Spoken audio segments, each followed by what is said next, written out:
We're joined by two former Trump White House insiders who know Cassidy Hutchinson very well.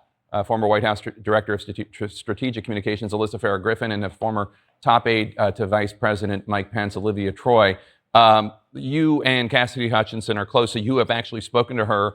I knew nothing about her. I'd never seen her speak other than in the deposition. She was remarkably composed and credible, and I think her testimony will be very impactful. How is she doing? She's doing great. She's in good spirits. I think the magnitude of the moment has certainly begun to dawn on her and how significant of a role she's playing in American history. She's somebody who I would have trusted in any scenario to keep their word, to get a job done, but she's always been a behind-the-scenes player. So to see her front and center with millions and millions of people watching and to maintain such poise and confidence doing what dozens of people twice her age, three times her age are too terrified to do, refusing subpoenas, not showing up, was remarkable. It was inspiring, honestly, as a woman to watch. I don't even know what the biggest takeaway from today was. I had a sense of what she was going to say. This went far beyond anything I knew of. From the fact that she confirmed the former president wanted to see more violence on January 6th. He knew there were weapons and he wanted to see them used. To wanting to take over the beast, his car, and potentially drive it to Capitol Hill. I mean, she painted a picture of what was even worse than what I knew when I resigned in early December of 2020, which was a man unhinged, out of touch with reality, and with advisors around him seemingly doing nothing to stop it. They put Peter Navarro in leg irons for simply doing his constitutional duty. Now they want to put Peter in prison for standing up for Donald Trump. Please go to Amazon right now and order Taking Back Trump's America to help fund Peter's legal defense. Taking Back Trump's America provides a critical MAGA blueprint to put Trump back in the White House in 2024. Buy Taking Back Trump's America on Amazon today. If they can put Peter Navarro in prison, they can come for all of us. Peter K. Navarro in for Stephen K. Bannon, and we're going to have a really packed show today. The first half hour, we're going to be talking with Miranda Devine, the great New York Post columnist who was one of the tips of the very spear on the Hunter Biden laptop issue. If this were a perfect world, what Miranda Devine did with the New York Post would have changed the election, and Biden and his son Hunter would be in jail rather than despoiling the Oval Office. But that's not what we're going to talk with Miranda about today. What we're going to focus on is the theater of the absurd that's playing out with the Kangaroo Committee on Capitol Hill and how that's going to go. And then in the bottom half of the show, since this is War Room Battleground, we're going to have the great Dave Bossie come in, and Dave and I are going to deconstruct races in 4 key states, in primary races that have yet to happen. We're going to look very carefully at those. We're going to go to Wyoming and then the Cheney throwdown. We're going to be in Arizona. We're going to go to Utah in the Mike Lee race. And Maryland's going to be kind of a gateway there to talk about this broader strategy of the Democrats to interfere in Republican primaries in a way to, they think, better make their chances of winning in the general. We're going to go to Miranda in just a few minutes, but I want to set this up. But the reason why I had that clip of Jake Tapper talking to a woman named Alyssa Farah, and then juxtapose that with my Taking Back Trump's America book, is because one of the really key themes and foundations of Taking Back Trump's America is a play on the old Reagan saw personnel as policy. And Taking Back Trump's America, I talk about how bad personnel is not just bad policy, but also bad politics. And one of the key failings in the Trump White House was that we had simply too many people inside the perimeter who did not support the Trump agenda. They were all Republicans, but far too many of them were rhino Republicans with no allegiance to what differentiates the Trump agenda, which is the secure borders, the free trade, and the strategic energy dominance. And Alyssa Farah was part of that crew. Now, the way I want to set this up is to take one of the favorites of the war room, and I say this with tongue in cheek, Mark Meadows. When Meadows came in, he was the fourth chief of staff. He came in after the feckless Mick Mulvaney, who was just a friggin' disaster. Meadows comes in, and the joke around the White House was he brought this harem with him, right? Because the people that he brought in were mostly women. And you could say, oh, well, okay, so he's promoting women. That's a great thing, diversity and that thing like that. But on the other hand, Mark had an eye for the ladies, and there were 5 of them, 3 that were in his outer office as staff, and then 2 he put in the press shop, and one of them was Alyssa Farah. And the 2 women in the press shop replaced Stephanie Grisham. Meadows botched that in a way which turned Grisham from a Trump ally into like a bitter poison pen book writer. Shame on Mark for that. But the problem with Meadows is he puts people in there with no loyalty to Trump, and Farah was one of the real worst because from the minute January 6th began to unfold, she's been blaming wrongly Trump for a violence which Trump was the last person on God's good earth who ever wanted to see that violence. And here we have Farah. What's interesting about the theater of this all is, Farah's talking about, it's inspiring testimony from Cassidy Hutchinson. She says that the president confirms that the president wanted more violence. She talks about the beast, which the president wasn't even in. And that crap you see on CNN and what coming out of Alyssa Farah's mouth is part and parcel of, I think, what this is, the show that is January 6th. And so what I think we should all be concerned about here in the war room is how this show, which is Kevin McCarthy's fault because he didn't put any Republicans on that committee, how that show is playing out. So I want to go now to the great Miranda Devine from the New York Post and just get, Miranda, welcome to the war room. I want to get your frank thoughts on what's this show looking like? What are the polls saying now about the congressional race? Is this likely to move the needle?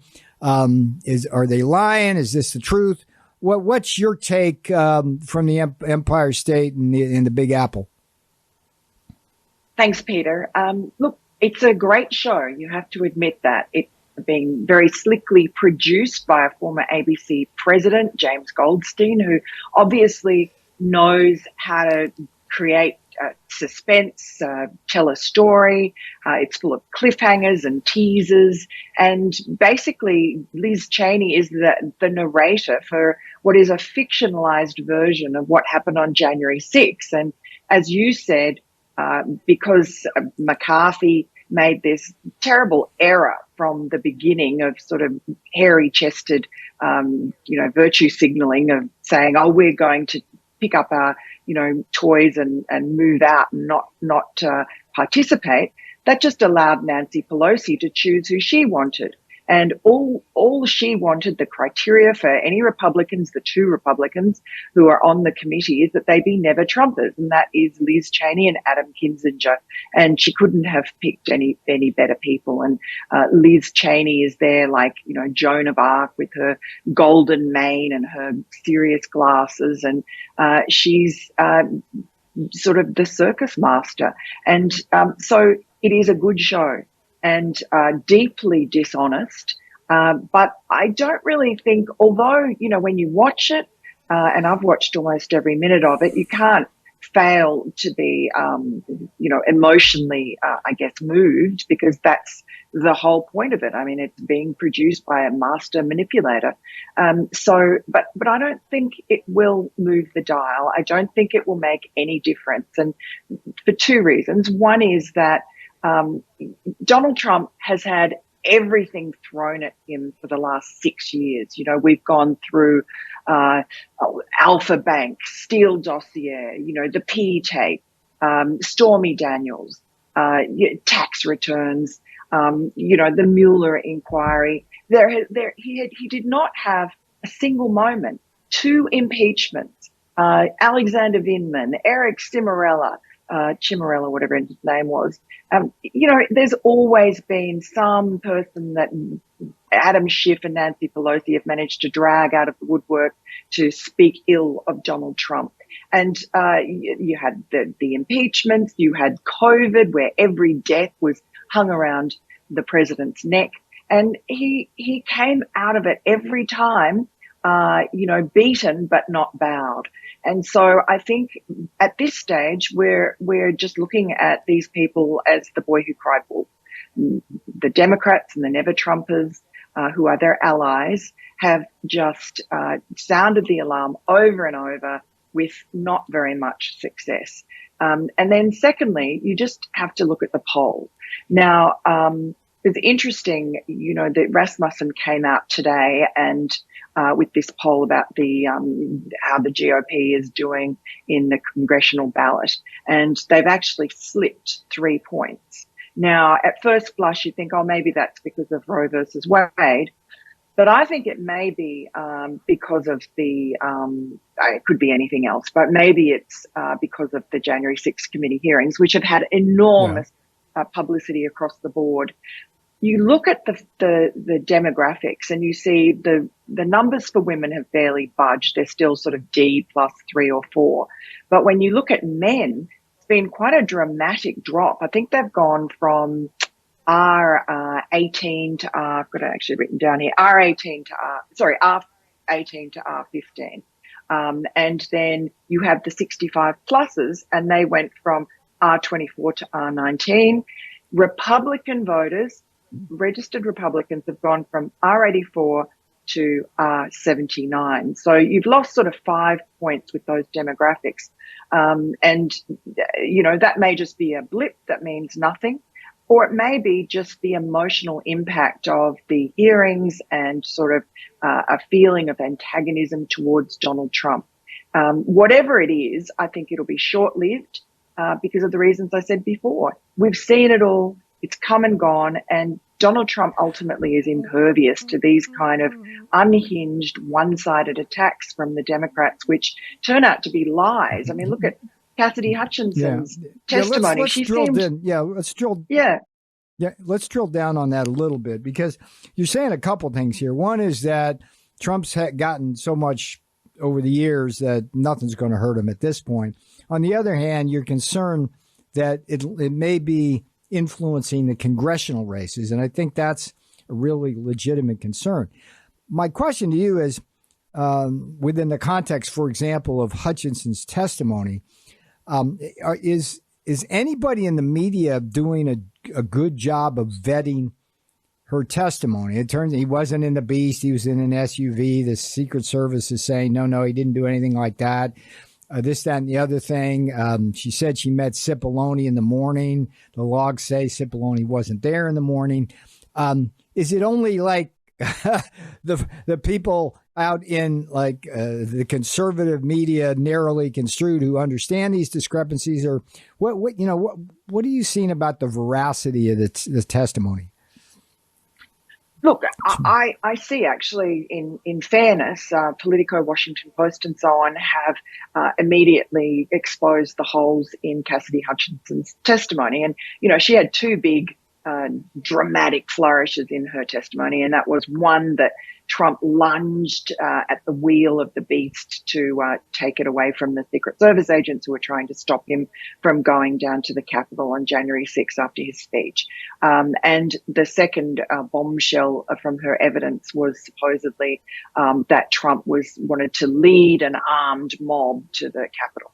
So, both of those things have been disputed, and there are sort of 4 parts of her testimony that have been called into question. And most notably, I think the sort of implausibility that Trump could have tried to wrestle or lunged for the steering wheel from his position in that SUV. But also, you have a guy called Tony Ornato and another Secret Service agent who are in the vehicle.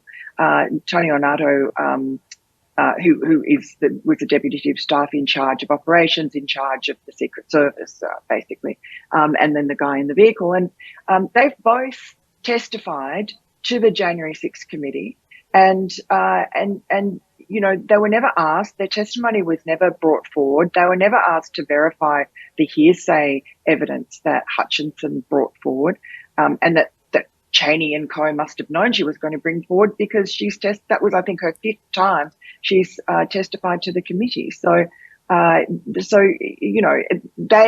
have come out, and there's been reporting since that did not happen. That yes, Trump was upset about not going to the Capitol, but there was no lunging going on.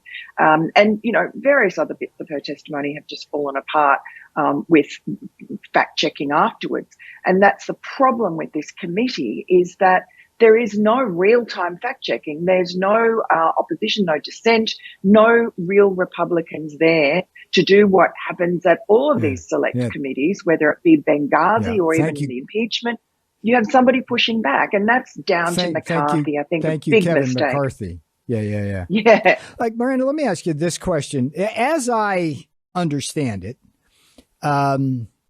anybody who went to testify before the Kangaroo Committee was not allowed to take any electronics in to create a audio or video rendering of that.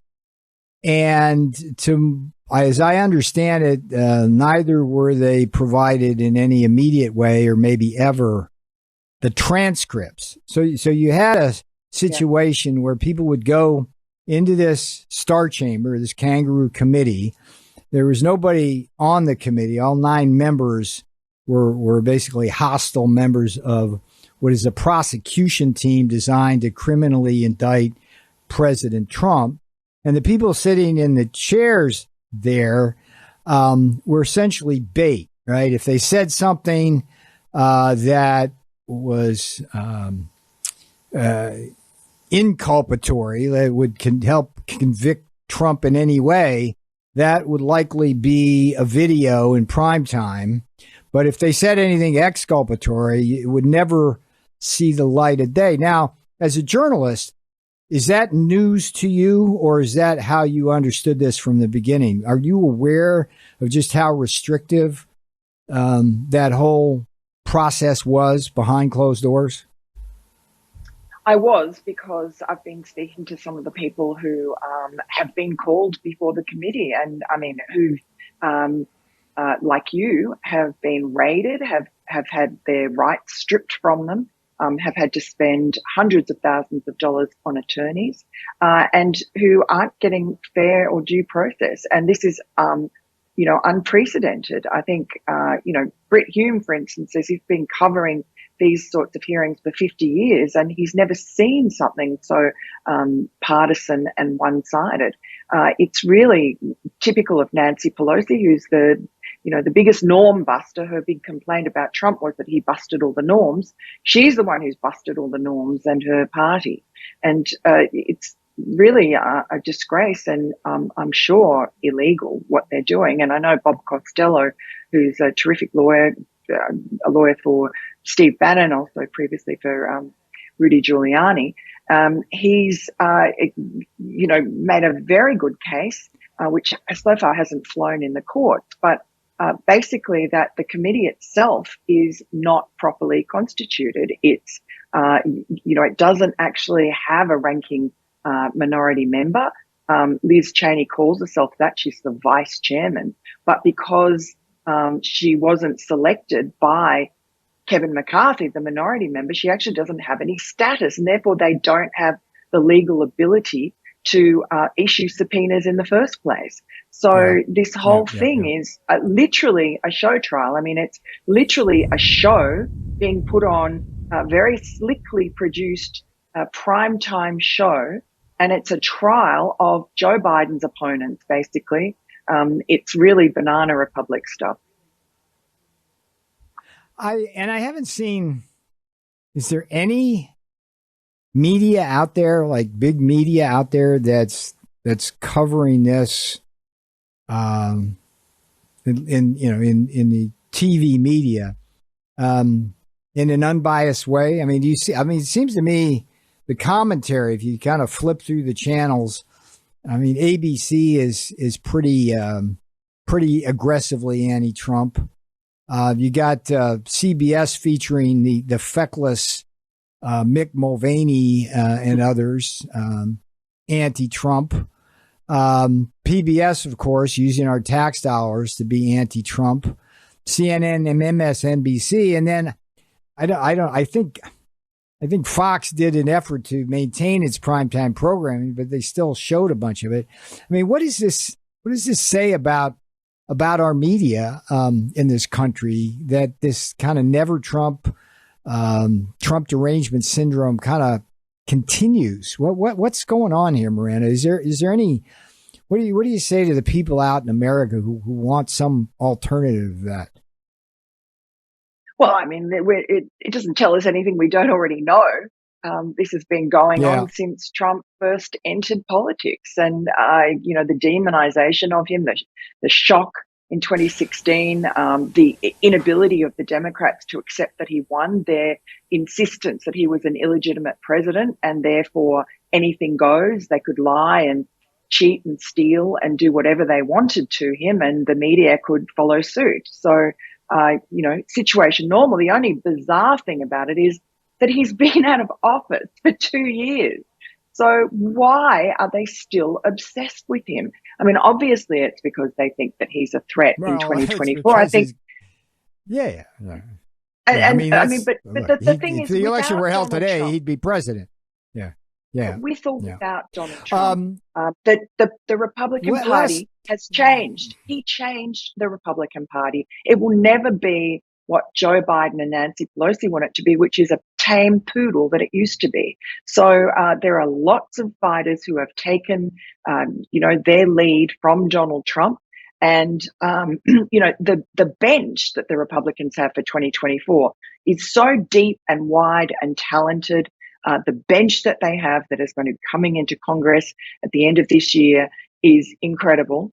And compare that to the Democrats. And the big untold story in this country is that the Democratic Party is at war with itself. It's just papering over the cracks. It's full of just doddering old octogenarians who are well past their prime, if they have ever had a prime.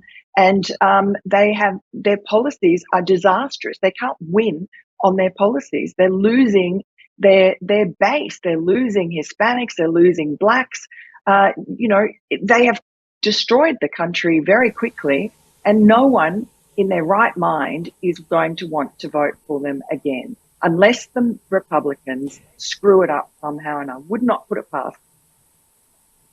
Yet, I think it's fair to say that Kevin McCarthy made arguably the most egregious error in judgment of any minority leader in political history.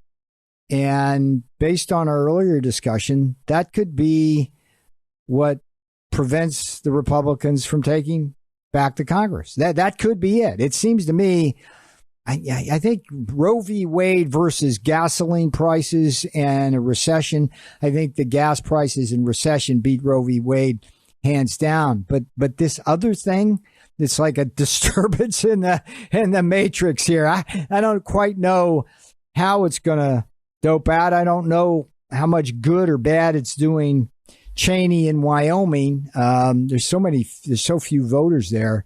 But what's your odds that the Republicans take back the House? What's your odds that McCarthy is not the majority leader if the Republicans take it back? Give me the last word on that, and let's tell people how to get a hold of your book and social media if you could. Look, I mean, I think that it's pretty clear that the Republicans are going to take back the House. Whether or not they take back the Senate's another question. I think McCarthy has served his time. He's sort of a part of a previous era. He was no match for Pelosi at all. She ran rings around him. He allowed himself to be played so many ways. We're now seeing that. Nice enough guy, but he's not fit for purpose for the future. It has to be biblical when the Republicans get back in. It has to be tit for tat. There has to be accounting for what the Democrats have done. 100-year flood. Yeah, I mean, if they're able to pull this off, Democrats can pull all this off in that committee, then I guess turnabout is fair play. Look, folks out there in War Room Land, Laptop from Hell is essential reading for every American. And it's as relevant today as it was before the election, and it'll be relevant going forward because Hunter Biden, James Biden, and Joe Biden, the Biden crime family, need to be held accountable for what they've done. Read Miranda's regular columns in the New York Post. And, I've said this many times. If I could only read one paper in the world, it'd be the New York Post. If for no other reason than Miranda Devine's columns and, of course, the headlines, headless body and topless bar, right? Anyway, Miranda, thanks for being with us today in the War Room. I am Peter K. Navarro in for Stephen K. Bannon, and we're coming up the bottom of the hour with a hot take from Dave Bossie. Take care.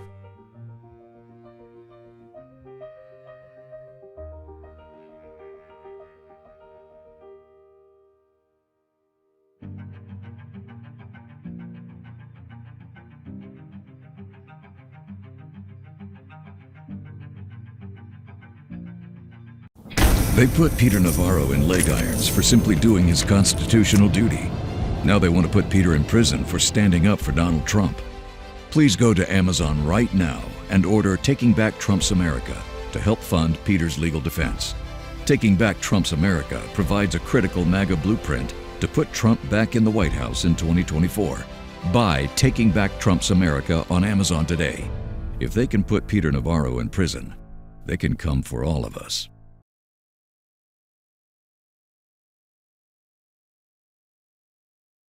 War Room Battleground with Stephen K. Bannon. They put Peter Navarro in leg irons for simply doing his constitutional duty. Now they want to put Peter in prison for standing up for Donald Trump. Please go to Amazon right now and order Taking Back Trump's America to help fund Peter's legal defense. Taking Back Trump's America provides a critical MAGA blueprint to put Trump back in the White House in 2024. Buy Taking Back Trump's America on Amazon today. If they can put Peter Navarro in prison, they can come for all of us. What we saw happen on January 6th was clearly an attempt to delay the count of the electoral votes. Anybody who was there understands the violence that was involved. I'm frankly stunned that one of my opponents on the stage, who is a member of the Wyoming Bar, who has sworn an oath, as many of us on this stage have, to the Constitution, would be in a position where she is suggesting that somehow what happened on January 6th was justified, or that somehow what happened that day, the people have the right to ignore the rulings of the courts. We are, in fact, a nation of laws. And we are a nation of laws only if we defend our constitutional republic. And as I made clear last night, we have to put our oath to the Constitution above party. The Republican Party has a long and a storied history of embracing the conservative values that I believe in very strongly, of limited government, low taxes, and a strong national defense.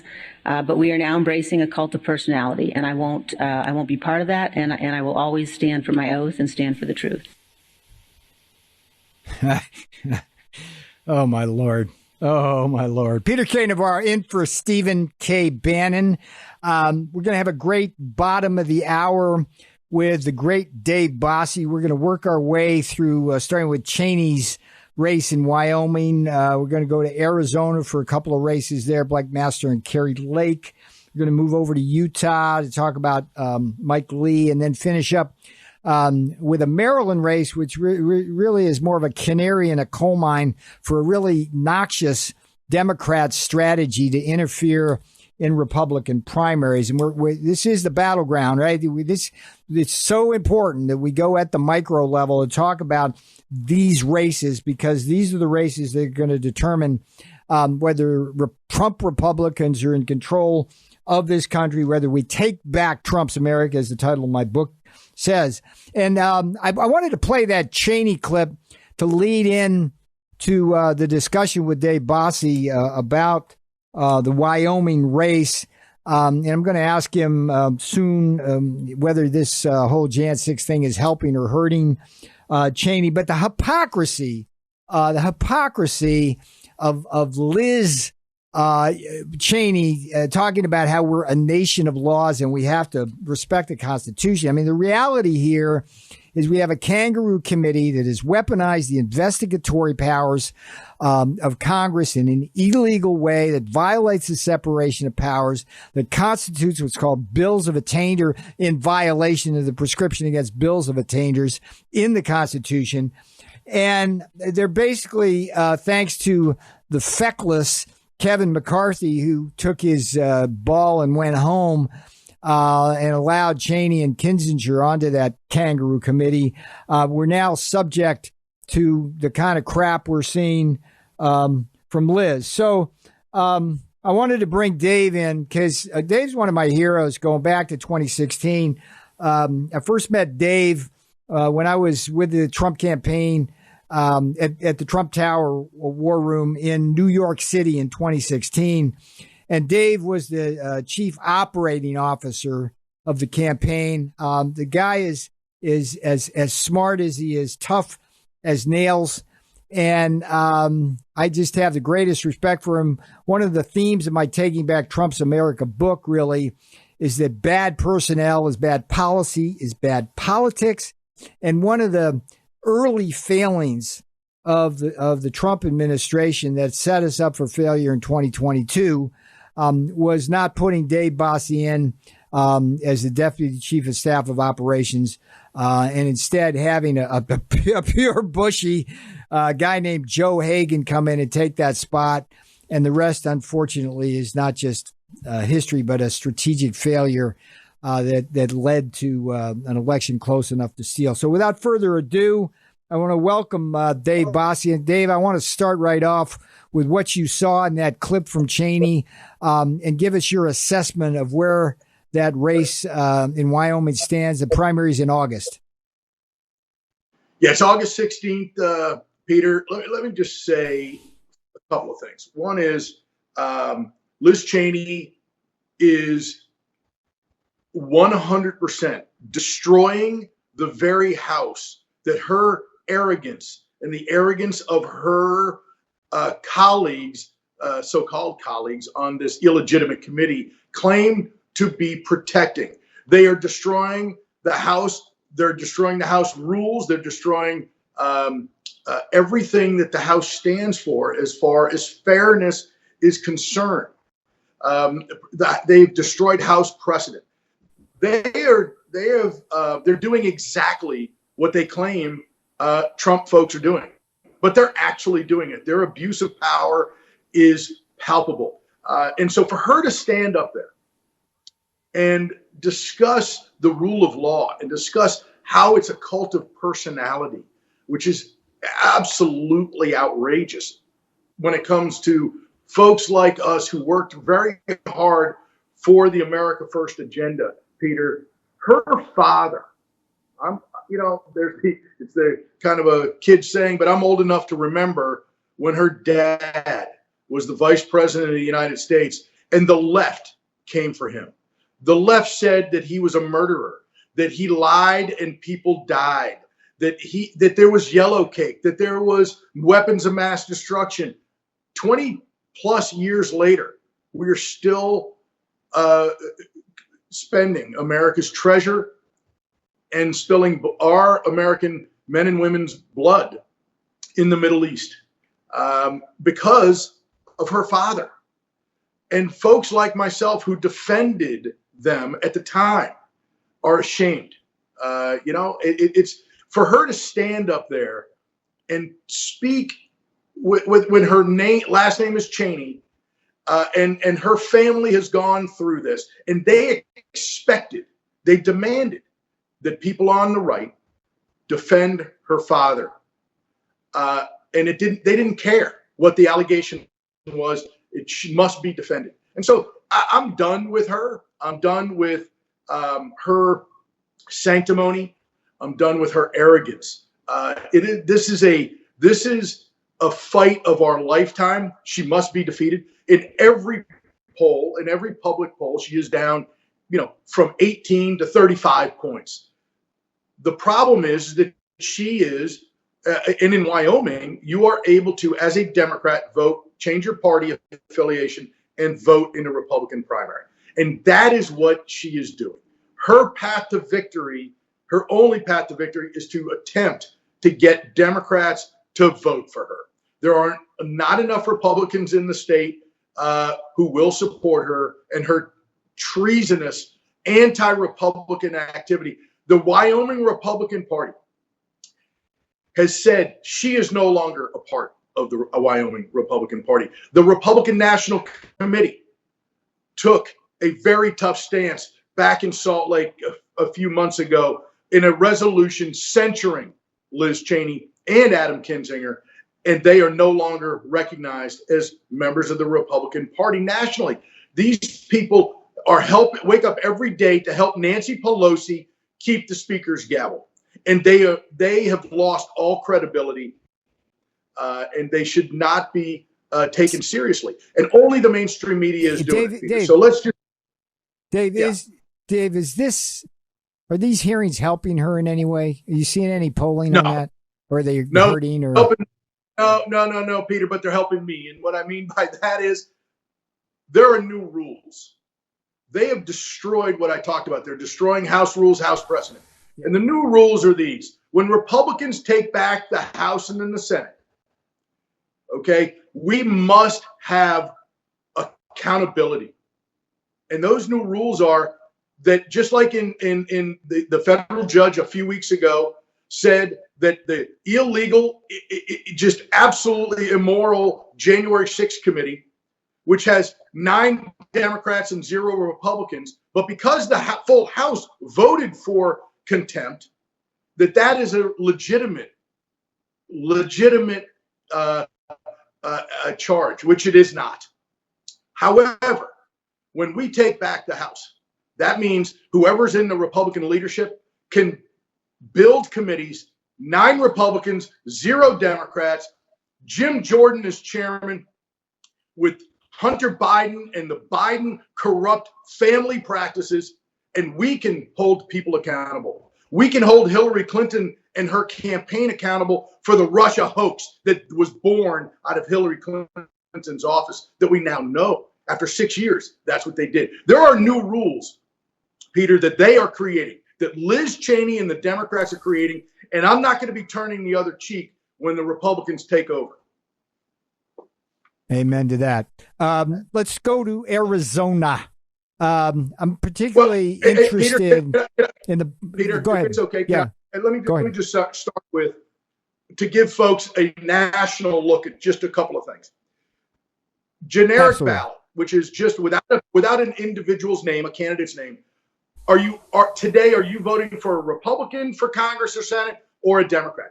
Right now, we have a Republican +5 poll out today. Okay, we won 14 seats in the House last cycle. When on election day, it was a Democrat +6. Okay, so which means the terrain has changed dramatically. The right track, wrong track number in the same Emerson poll. Right track, of all Americans, Democrats, Republicans, Independents. Right track, 24% believe we're on the right track. 70% believe we're on the wrong track. 70. That is a devastating number for Democrats come this November. The same Emerson poll had a Trump versus Biden a matchup today. If you're voting today, who are you voting for? Donald Trump, 44, Joe Biden, 39. That is devastating. And by the way, a lot of Trump voters aren't going to admit to be Trump voters in this atmosphere today. So it's even a better number than that. And in the primary, Emerson had, for the 2024 nomination, Donald Trump, 55. Ron DeSantis, tremendous governor of Florida, 20. Mike Pence, former Vice President 9, and then a host of other candidates, governors, senators, former ambassadors, from 1 to 3, a host of them. It says that the Republican base, even with all, and it goes to your question, are these hearings helping Liz Cheney or really the Democrats? Clearly, the answer is no. The American people see this sham, see this circus for what it is. And they are tired of it. They have tuned it out. They know that President Trump was using every legal means, okay, whether it was recounts or through the court process, to make sure that every legal vote was counted. And so we know what Zuckerberg did. We know that it wasn't the safest and secure election of our lifetime, which is what the mainstream media wants you to believe. But that's what President Trump was doing. And the American people have tuned out about this because they're paying $5 or $6 a gallon for gasoline, and they can't afford their groceries, and they're losing money because of inflation. They're getting pay raises that they're giving to this insidious tax called inflation. So it is an outrageous predicament. The sheer destruction that Joe Biden has created in this country in the last 18 months. That's why 70% of the American people believe we're on the wrong track. We have a crime crisis, drug crisis, open border crisis. We have an inflation crisis. Every one of these Joe Biden created. I want to make sure we got about 6 minutes left here. I want to make sure we get to these at least 2 other races. Blake Masters, there was a piece today about how Peter Thiel is getting a lot of money into Blake Masters, former White House guy, good guy, Trump guy. Handicap that one for us. He's running against an incumbent. How do you see that race going into August? Okay, so I believe it's an August 2nd primary there in Arizona. You have Blake Masters, you have Jim Lamont, and you have the Attorney General Brnovich are the 3 top contenders for that race. Blake Masters was in a tougher race, basically tied before President Trump endorsed him. And now he is just blowing away the field. There's a poll, I believe it's yesterday's poll, Masters 29, Brnovich 15, Lamont 10. That is a devastating poll for Blake Masters to be able to pivot. He's got another month to run, and he's got to run through the tape. But what that does is it puts him in a very strong position to run against the astronaut, this failed U.S. senator who is a leftist, not somebody who's representing Arizona values. And so I believe that Blake Masters not only will win the primary, but is going to shock the world in November. He is a very, very smart and savvy individual, very successful in business, and has, like you said, the Peter Thiel backing. We are going to see, I believe, pickup in Arizona, and it's going to be a big deal. In Utah, you see this Evan McMullen. Hang on, one quick, Dave, quick on there before we leave Arizona. Carrie Lake, is she going to withstand the deep-pocketed challenger who's like trashing her now? Because she has a strong support of Trump. She's pure MAGA. She's good on the border. She's good on jobs. She's good on everything.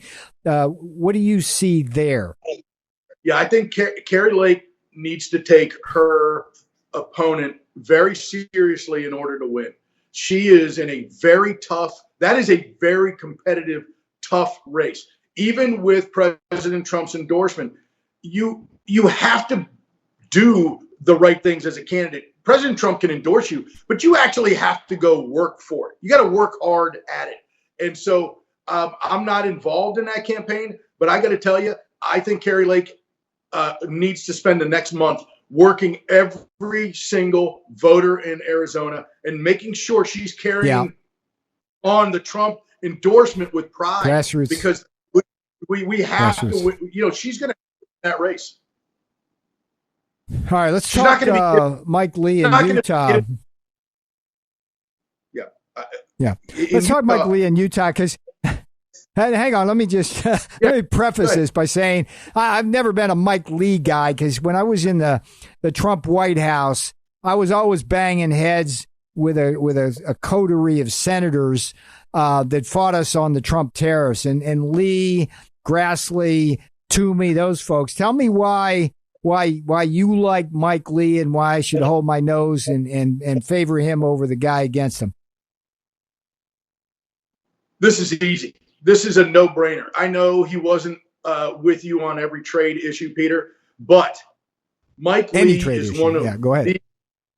The Mike Lee is one of the great U.S. senators currently in the Senate. He is a tremendous patriot who supports President Trump's America First agenda. Not 100% of it, but let me tell you something.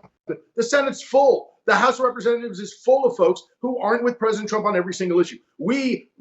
I can tell you right now, I've been fighting with Mike Lee in the trenches for 12 years in the conservative movement. He is a true patriot. And this guy, Evan McMullin, is the worst type of liberal, left-wing person who comes out of the Mitt Romney school of politics, and he would be a disaster if he wins. Mike Lee is leading in this race. He's up by 6 or 8 points, but that primary is coming up here again within the next month, and Mike Lee must win. Is McConnell backing Lee or the other guy?